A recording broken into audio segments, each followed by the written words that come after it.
Bonjour à tous et bienvenue dans ce deuxième cours de philosophie générale consacré à la notion d'inconscient. En retravaillant plus en profondeur mes connaissances afin d'éviter de vous fournir un travail bâclé, je me suis rendu compte que je n'allais pas pouvoir traiter l'auteur que j'avais annoncé de manière implicite à la fin de ma vidéo précédente, un auteur que je n'avais plus étudié sur cette chaîne depuis un moment. À la place, vous allez avoir droit à une nouvelle vidéo sur Descartes. En effet, en retravaillant la théorie de l'inconscient dont je voulais vous parler, je me suis rendu compte qu'elle instaurait une rupture avec le cartésianisme, y compris concernant sa théorie de l'inconscient. Donc ça sera plus commode si je commence par vous faire part de la réminiscence cartésienne, qui est très spécifique et qui demeure une des toutes premières intuitions d'un inconscient dont nous disposons dans l'histoire des idées.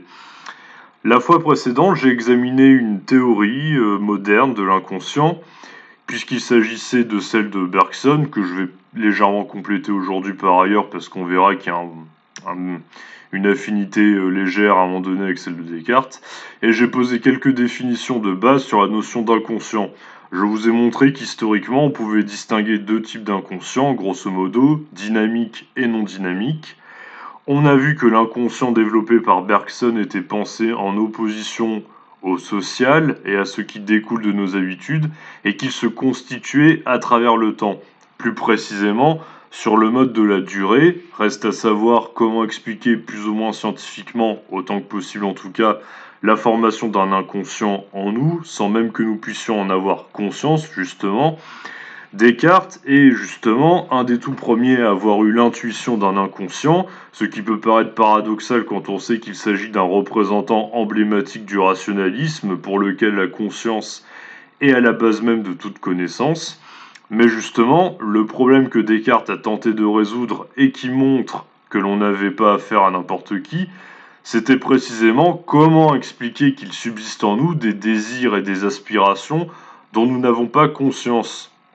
Si la conscience correspond à l'activité de pensée du sujet, par lequel ce dernier peut révoquer en doute toute chose qui paraît ne pas aller de soi, y compris ses certitudes les plus ancrées en lui afin de parvenir à la vérité, comment expliquer que celle-ci soit impuissante à nous permettre de nous connaître nous-mêmes en profondeur?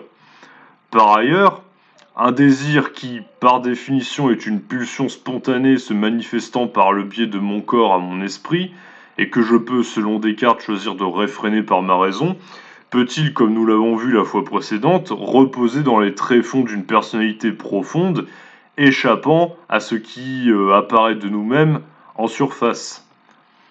Tout d'abord, il convient de préciser dans quel genre de cadre la réflexion cartésienne sur la possibilité d'un inconscient a lieu. Descartes en parle dans différentes lettres ou correspondances, et il n'y a donc pas d'ouvrage de Descartes réellement complet sur la notion d'inconscient. De plus, quand Descartes aborde la possibilité d'un inconscient relatif à l'origine inconsciente de nos désirs, il ne développe pas, comme cela sera le cas plus tard, une dualité psychique entre la conscience d'un côté et l'inconscient de l'autre, ou comme le faisait Platon entre une partie rationnelle de l'âme et une partie désirante et irrationnelle. Descartes,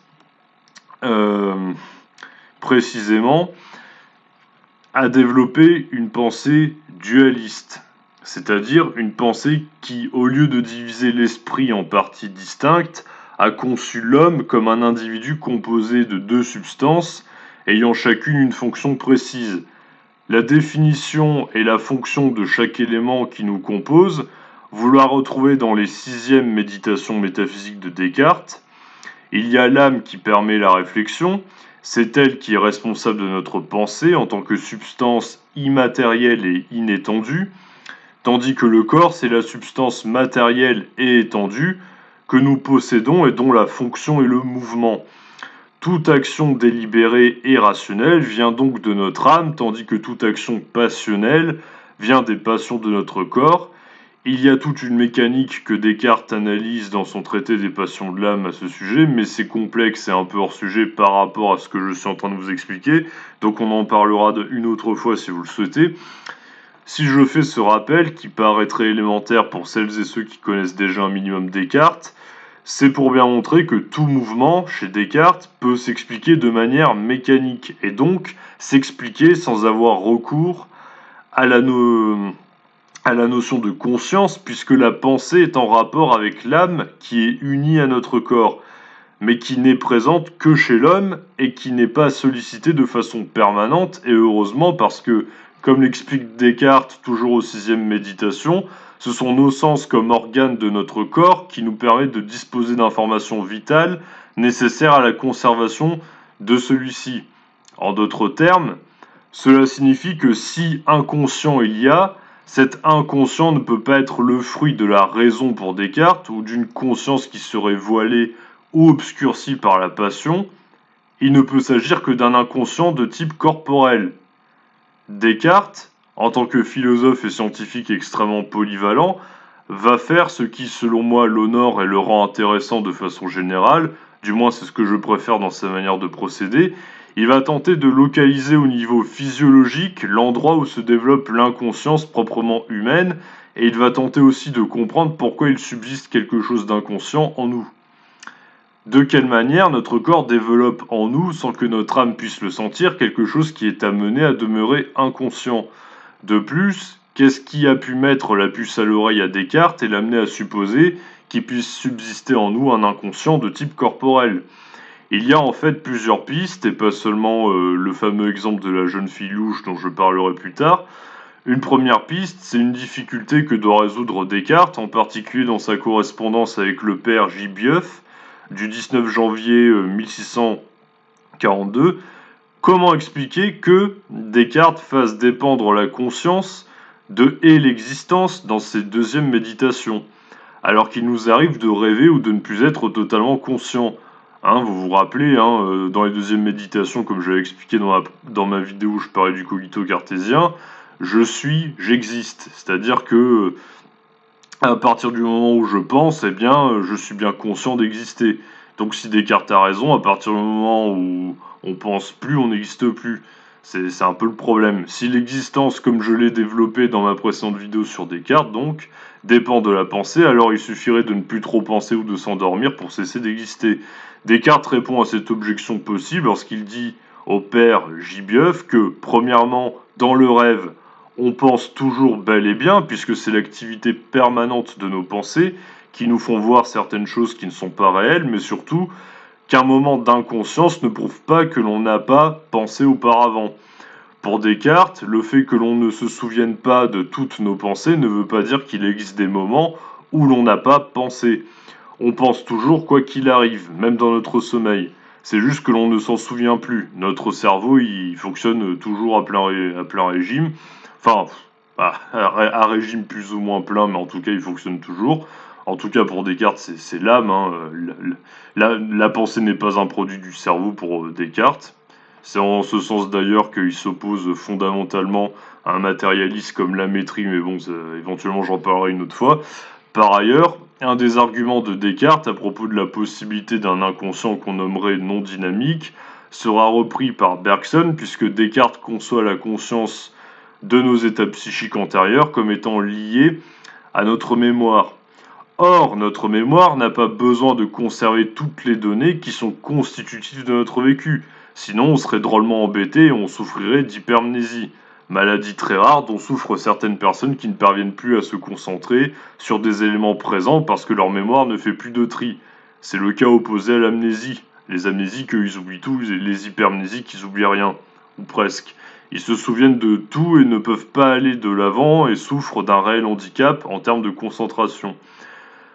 Bergson distinguera ainsi une mémoire habitude, qui contient tout ce qui concerne les éléments nécessaires à nos actions présentes, et une mémoire pure, qui va contenir l'ensemble des données de notre conscience, en lien avec la totalité de notre vécu, et dont nous ne sommes pas conscients.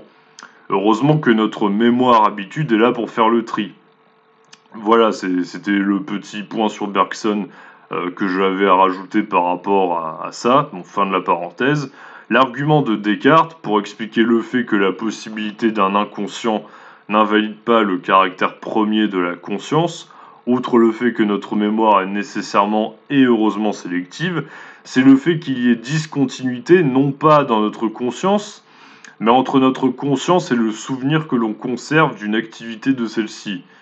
La citation qui résume ce que je viens de vous dire là, c'est la suivante. Vous inquiétez pas, après j'expliquerai plus dans le détail. Si on considère que nous avons toutes les nuits 1000 pensées et même en veillant que nous en avons eu 1000 depuis 1 heure, dont il ne nous reste plus aucune trace en la mémoire et dont nous ne nous voyons pas mieux l'utilité dont nous ne voyons pas mieux l'utilité que de celle que nous pouvons avoir eue avant que de naître, on aura bien moins de peine à se persuader que l'âme pense toujours qu'à juger qu'une substance dont la nature est de penser puisse exister et toutefois ne penser point. Fin de citation. En gros, le caractère inutile des pensées que l'on a en dormant explique le fait que notre mémoire ne les retienne pas. Elle les met sur un même plan que les pensées qu'on a avant la naissance, quand on est encore à l'état d'un embryon dans le ventre de sa maman. Aucun de nous ne s'en souvient et pourtant ça fait bien partie de notre vécu. Et en plus de cela, on pensait bien à ce moment-là, on s'en souvient plus, c'est tout. L'embryon existe, donc il pense. Hein. C'est évident pour Descartes. Pour Descartes, une pensée inconsciente, c'est apparemment une pensée qui ne serait pas une pensée, et donc une contradiction dans les termes. On notera au passage que Sartre, grandement influencé par Descartes, utilisera le même genre de procédé argumentatif lorsqu'il cherchera à nier l'inconscient, mais en faisant dépendre la conscience d'une volonté libre. Ralala. Parenthèse close. Si l'inconscient il y a, donc si inconscient il y a pour Descartes, ça ne peut donc être qu'un réservoir de souvenirs, qui paradoxalement ne sont pas de réels souvenirs dans la mesure où ils sont exclus de notre mémoire qui ne retient que ce qui a de l'importance pour nous. C'est en cela qu'on peut parler d'un inconscient dynamique, dans la mesure où cela a lieu de façon passive, sans même qu'une force en nous en soit responsable. Par exemple, pour filer l'exemple de l'embryon dans le ventre de la mère, j'ai un autre extrait de Descartes, cette fois-ci tiré de ses 5e réponses à Arnaud concernant la deuxième méditation, paragraphe 4. Quelle merveille y a-t-il de ce que nous ne nous ressouvenons pas des pensées que nous avons eues dans le ventre de nos mères, ou pendant une léthargie, etc., puisque nous ne nous ressouvenons pas même de plusieurs pensées que nous savons fort bien avoir eues étant adultes, sains et éveillés, dont la raison est que pour se ressouvenir des pensées que l'esprit a une fois conçues, tandis qu'il est conjoint au corps, il est nécessaire qu'il en reste quelques vestiges imprimés dans le cerveau, vers lesquels l'esprit se tournant et appliquant à eux sa pensée, il vient à se ressouvenir. Or, qu'y a-t-il de merveilleux si le cerveau d'un enfant ou d'un léthargique n'est pas propre pour recevoir de telles impressions? Fin de citation. Donc vous voyez ici, ce que Descartes nous révèle, c'est que ce qui demeure inconscient, c'est ce qui échappe à notre mémoire, tout en faisant partie de notre propre vécu. Cela va de notre vécu psychique qui précédait déjà notre naissance, lorsque nous étions encore un petit bébé dans le ventre de notre mère, voire même un embryon, qui ne savait pas encore à quel point il allait morfler une fois dehors une fois à l'extérieur, au moment de coma passager ou même de pleine conscience, une fois adulte, concernant des événements qui n'ont pas été stockés de façon à rester dans ce que l'on nommerait la mémoire instantanée. Vous remarquerez également que Descartes mentionne le cerveau, qui joue un rôle structurant dans sa théorie d'un inconscient corporel, lorsqu'il nous parle de vestiges imprimés dans le cerveau. Par conséquent, la réminiscence au sens cartésien, c'est lorsqu'un souvenir en lien avec un pli laissé dans notre cerveau est stimulé par une perception similaire à celle qui a laissé le pli en question par le passé, mais que vous ne parvenez pas immédiatement à reconnaître comme appartenant au passé, ce souvenir qui pourtant provoque en vous une sensation particulière, de familiarité ou d'évidence par exemple. En passant, c'est comme ça que Descartes nous permet aussi d'expliquer ce que l'on nommerait aujourd'hui des plagiats involontaires, lorsqu'un artiste croit avoir inventé une mélodie qu'il a rejouée sur son instrument et qu'il a de suite trouvé particulièrement géniale, alors qu'en réalité cette mélodie était logée dans un pli de son cerveau sans qu'il s'en rende compte. Dans sa correspondance avec Arnaud du 29 juillet 1648, paragraphe 2, Descartes nous dit la chose suivante. C'est ainsi qu'il arrive plus d'une fois que les poètes trouvent des vers qu'ils ne se souviennent pas avoir déjà lus chez d'autres, mais qu'ils ne trouveraient pas s'ils ne les avaient pas lus ailleurs. Donc l'antériorité de la perception conditionne donc la réminiscence, lorsque notre conscience confond l'ancien avec le nouveau, lorsqu'elle croit que ce qui provoque une impression particulière en nous est quelque chose de neuf. L'inconscient proviendrait donc des plis laissés dans notre cerveau par des vécus particuliers, se situant dans ce que Descartes nomme la conscience immédiate, portant sur ce qui nous appartient, enfin sur ce qui nous parvient en guise d'information au présent. Tandis que la conscience réfléchie est le mouvement de la subjectivité qui se prend elle-même pour objet de réflexion, et dont j'ai déjà parlé récemment. C'est le mouvement réflexif par lequel le sujet revient sur son propre vécu, sur sa pensée antérieure et peut essayer de l'analyser. Or, l'inconscient échappe précisément à notre conscience réflexive et il demeure, on peut le dire, relatif à quelque chose d'involontaire dans la mesure où les plis laissés dans le cerveau, afin de permettre une certaine continuité psychique et de ne pas conserver le passé en permanence dans notre conscience présente, sauf chez les pauvres hypermnésiques, sont dépliés. Pour Descartes, de l'extérieur, par la familiarité d'une perception présente venant évoquer une certaine familiarité avec, enfin une certaine ressemblance avec l'ancienne qui a laissé le pli dans notre cerveau. C'est là que Descartes utilise le fameux exemple de la fille louche dans sa lettre à Chanu du 6 juin 1647. Quand je dis fille louche, je veux pas dire la fille qui paraît suspecte ou bizarre, à moins de considérer les gens atteints d'un problème des yeux comme étant suspects ou bizarres, ce qui ne serait pas très gentil pour ce pauvre Sartre atteint de strabisme par exemple. Je veux dire la fille qui louchait. En effet, Descartes nous avoue ici l'inavouable en nous disant qu'il ne comprenait pas son amour et son obstination pour les filles qui louchent, alors que statistiquement la majorité des hommes auront tendance à trouver ça moche. Il ne comprenait pas pourquoi il restait insensible aux avances incessantes de canons tels que Penelope Cruz ou Scarlett Johansson, sous prétexte qu'elle ne louchait pas. Évidemment, je blague, mon exemple est anachronique, c'est juste que vous preniez conscience, c'est juste pour que vous preniez conscience du fétichisme très étrange de Descartes qui virait à l'obstination. Eh bien, en fait, c'est parce que Descartes était amoureux d'une jeune fille qui louchait quand il était à l'école, sauf qu'il a oublié ce petit détail qui a pris la forme d'un pli dans son gros cerveau bien rempli de philosophes scientifiques. Il nous dit: lorsque j'étais enfant, j'aimais une fille de mon âge, qui était un peu louche, au moyen de quoi l'impression qui se faisait par la vue, en mon cerveau, quand je regardais ses yeux égarés, se joignait tellement à celle qui s'y faisait, aussi pour émouvoir en moi la passion de l'amour, que longtemps après, en voyant des personnes louches, je me sentais plus enclin à les aimer qu'à en aimer d'autres, pour cela seul qu'elles avaient ce défaut. Et je ne savais pas néanmoins que ce fût cela. On peut donc supposer, donc fin de citation, on peut donc supposer qu'à l'origine Descartes était amoureux de la jeune fille qui louchait accidentellement, mais que ce défaut peu répandu l'a tellement marqué qu'il en est resté un pli dans son cerveau qui a conditionné son propre désir par la suite.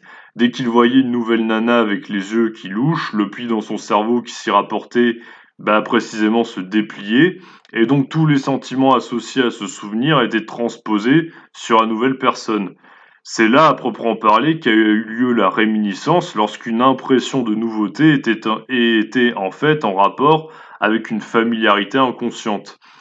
C'est donc la conscience réfléchie et non pas actuelle qui saisit simplement un état présent qui a permis à Descartes de prendre conscience de la cause de son obstination pour les filles louches et, espérons-le, de le guérir de ses fantasmes glauques et malsains.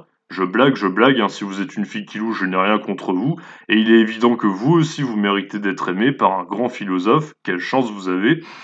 En tout cas, ce qui est intéressant, c'est qu'une fois que Descartes a identifié cette attirance persistante à une réminiscence, il n'était plus réellement attiré par les femmes atteintes de strabisme. On voit déjà venir ici en germe l'idée de cure psychanalytique qui permettrait de guérir les gens de leurs obsessions en déterminant les causes de celles-ci, en remontant aussi loin que possible dans leur vécu. Sauf que là, Descartes, il y est arrivé tout seul comme un grand, par la force de sa réflexion, et sans payer 50 balles la séance chez un psy. Bravo Descartes! Ce qu'il faut donc bien retenir de cette théorie, c'est que Descartes nous donne le moyen de différencier le souvenir et la réminiscence. Le souvenir étant lié à une donnée à laquelle on peut se rapporter immédiatement grâce à la mémoire, et qui laisse une trace bien nette dans notre cerveau, tandis que la réminiscence porte sur un souvenir qui va nécessiter le recours à un élément familier évoquant le souvenir en question, par une familiarité qui va justement être similaire de ressemblance, donc qui n'est pas resté dans la mémoire à cause de l'absence de netteté de la trace présente dans notre cerveau. En fait, pour Descartes, souvenir ou réminiscence, ça s'explique d'un point de vue plus ou moins, on pourrait dire oui, c'est ça, hein, physiologique, c'est-à-dire à partir de la netteté de la trace qui est laissée.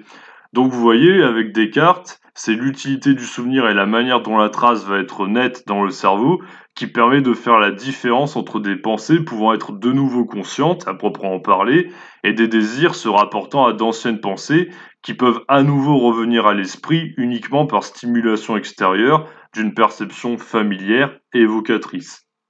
Dorénavant, lorsque vous tomberez amoureux, souvenez-vous de ma vidéo et de ce que disait Descartes, et cherchez quel trait familier en rapport avec votre tout premier amour possède l'être aimé. Peut-être que vous aurez des surprises. Toutefois, la conception d'un inconscient chez Descartes soulève un certain nombre de problèmes. Comment pouvons-nous être inconscients? Comment est-ce que l'on peut être réellement inconscient? Des marques laissées dans notre cerveau et conditionnant nos désirs et nos pensées au présent, et ne pas s'en rendre compte. Même si notre conscience peut être dite immédiate et réfléchie, comment pouvons-nous passer de l'une à l'autre si la réflexion n'arrive qu'après coup pour expliquer ce qui nous obsède immédiatement? C'est quoi justement l'élément déclencheur qui fait que on arrive à faire la différence entre quelque chose qui nous stimule particulièrement dans l'instant présent et quelque chose qui en fait contient en germe un élément de notre passé? C'est quoi que justement qui permet de prendre le temps de la réflexion? N'est-ce pas précisément parce qu'il nous arrive de ne plus penser ou d'ignorer une activité propre à notre pensée que nous ne parvenons pas justement à nous remémorer avec précision des éléments qui nous ont pourtant marqués par le passé? Est-ce que Descartes aurait peut-être en partie tort sur ce point? Est-ce qu'il n'y aurait pas des moments précisément où il y a pas vraiment de pensée consciente à proprement parler? Est-ce que c'est notre âme qui agit sur notre corps et fait des plis dans notre cerveau par ailleurs, ou notre corps qui transforme des données empiriques en plis dans notre cerveau? Ça, c'est un élément auquel justement la théorie dualiste de Descartes ne répond pas. En bref, d'où provient cet inconscient de type corporel et cérébral dont nous ne parviendrions pas, enfin dont nous ne parviendrions à prendre conscience qu'après coup? Est-ce qu'il s'agit d'un traumatisme, un amour non réciproque ou triste par exemple, que notre mémoire préfère passer sous silence? Sur quels critères notre conscience sélectionnerait ce qui est nécessaire à notre propre conservation et nous permettrait de rester concentré sur l'action présente? Donc voilà, ce sont ces points que l'on va devoir examiner la prochaine fois en développant la théorie d'un autre grand philosophe qui appartient au même siècle que Descartes et qui développe une théorie de l'inconscient extrêmement originale qui va servir à compléter celle de Descartes. En attendant, j'espère que cette vidéo vous aura plu, intéressé ou vous aura appris certaines choses. J'ai essayé de pas uniquement vous parler de la lettre HNUE avec les jeunes filles louches, hein, parce que bon, ça, c'est quelque chose qui est très classique. Je me suis dit peut-être que je peux éventuellement aller chercher des choses que vous connaîtriez moins bien. Donc voilà, j'espère que ça vous aura servi d'une manière ou d'une autre. Et voilà, je vous souhaite une très bonne journée ou une très bonne soirée. Et je vous dis à très bientôt pour la suite. À bientôt!